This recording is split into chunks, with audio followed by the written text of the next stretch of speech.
Selamat pagi, siang, sore, atau malam, Ibu Rina Patriana selaku dosen pengempu mata kuliah Karakter Building Kewarganegaraan serta teman-teman sekalian. Perkenalkan, saya Ajitas Ganis, mahasiswa BINUS Online University dengan nomor induk mahasiswa 27024745592 dari program studi Business Management. Pada kesempatan ini, saya akan mempresentasikan hasil dari laporan proyek pada mata kuliah Karakter Building Kewarganegaraan mengenai peran inklusi keuangan dalam membangun karakter kewarganegaraan yang kritis dan solutif pada generasi muda terkait dengan Sustainable Development Goals nomor 8, yaitu pekerjaan layak dan pertumbuhan ekonomi. Topik ini dipilih karena saya dan kelompok saya percaya bahwa di era digital saat ini, kemampuan finansial dan kesadaran sebagai warga negara tidak bisa dipisahkan. Generasi muda tidak hanya perlu melek akan teknologi, tetapi mereka juga harus melek akan finansial dan sosial. Pada slide berikutnya, dalam presentasi ini terdapat 5 poin utama yang akan saya jelaskan mulai dari latar belakang laporan ini sampai dengan refleksi pribadi saya selama mengerjakan proyek ini. Pada slide berikutnya kita akan masuk ke latar belakang. Latar belakang dari proyek ini adalah Sustainable Development Goals nomor 8 yang menekankan pentingnya pertumbuhan ekonomi yang inklusif dan berkelanjutan serta penciptaan pekerjaan layak bagi semua. Tujuan pembangunan berkelanjutan atau Sustainable Development Goals merupakan agenda global yang bertujuan untuk mengakhiri kemiskinan, mengurangi kesenjangan, dan memastikan keberlanjutan ekonomi, sosial, dan lingkungan. Inklusi keuangan memegang peran yang sangat penting terutama bagi generasi muda. Ketika anak muda memiliki akses terhadap layanan keuangan formal dan pemahaman yang baik tentang pengelolaan keuangan, mereka tidak hanya lebih siap menghadapi tantangan ekonomi, tapi juga mampu berkontribusi secara aktif dalam pembangunan. Data dari Global Findex tahun 2021 menunjukkan masih banyak generasi muda yang bergantung pada layanan informal atau bahkan tidak memiliki akses keuangan sama sekali. Kondisi ini dapat menghambat kemampuan mereka dalam merencanakan keuangan, berinvestasi, dan memanfaatkan peluang ekonomi secara optimal. Penguatan inklusi keuangan perlu didorong melalui pendekatan edukatif dan kolaboratif untuk mendukung pencapaian SDGs nomor 8 ini secara menyeluruh. Pada slide berikutnya, kita akan masuk ke rumusan masalah. Di sini terdapat 3 rumusan masalah. Yang pertama adalah bagaimana peran inklusi keuangan dalam membangun karakter kewarganegaraan yang kritis dan solutif pada generasi muda. Lalu yang kedua ada apa saja faktor yang menghambat generasi muda dalam mengakses layanan keuangan formal. Lalu yang ketiga ada bagaimana strategi yang dapat diterapkan untuk meningkatkan literasi keuangan generasi muda agar mereka lebih siap dalam menghadapi tantangan ekonomi. Melalui kajian ini, saya ingin mengeksplorasi bagaimana akses dan pemahaman keuangan mampu membentuk nilai-nilai kewarganegaraan dalam diri anak muda. Pada slide berikutnya, kita akan masuk ke hasil temuan di lapangan. Berdasarkan hasil wawancara dan observasi yang saya dan kelompok saya lakukan, terdapat beberapa hal penting.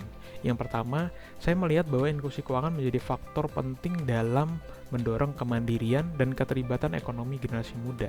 Ketika anak muda memiliki akses terhadap layanan keuangan seperti tabungan, kredit, dan dompet digital, mereka cenderung lebih berani mengambil langkah produktif secara ekonomi, seperti memulai usaha kecil atau mengatur keuangan pribadi dengan lebih bijak.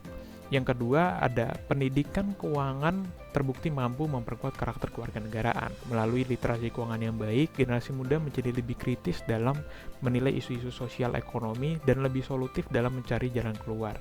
Yang ketiga adalah temuan ini mendukung pencapaian tujuan pembangunan berkelanjutan, khususnya pada SDGs poin 8 yang menekankan pada pertumbuhan ekonomi inklusif dan pekerjaan yang layak bagi semua orang.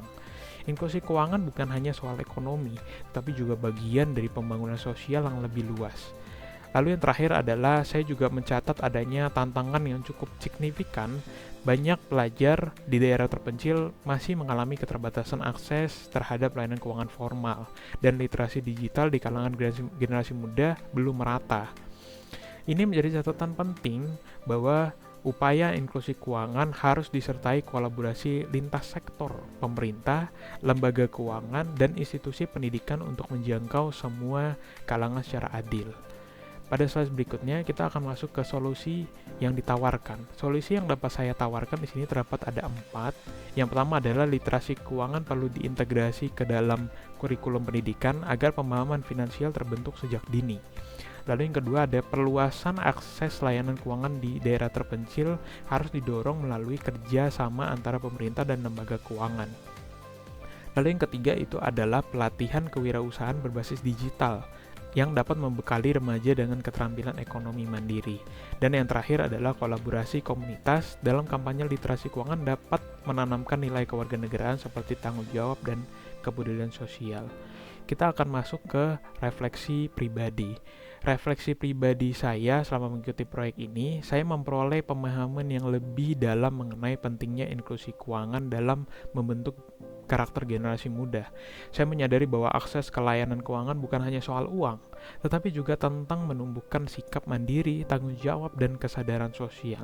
Saya juga semakin memahami bahwa membangun karakter bukan hal yang instan, diperlukan proses, dukungan, dan sinergi dari berbagai pihak.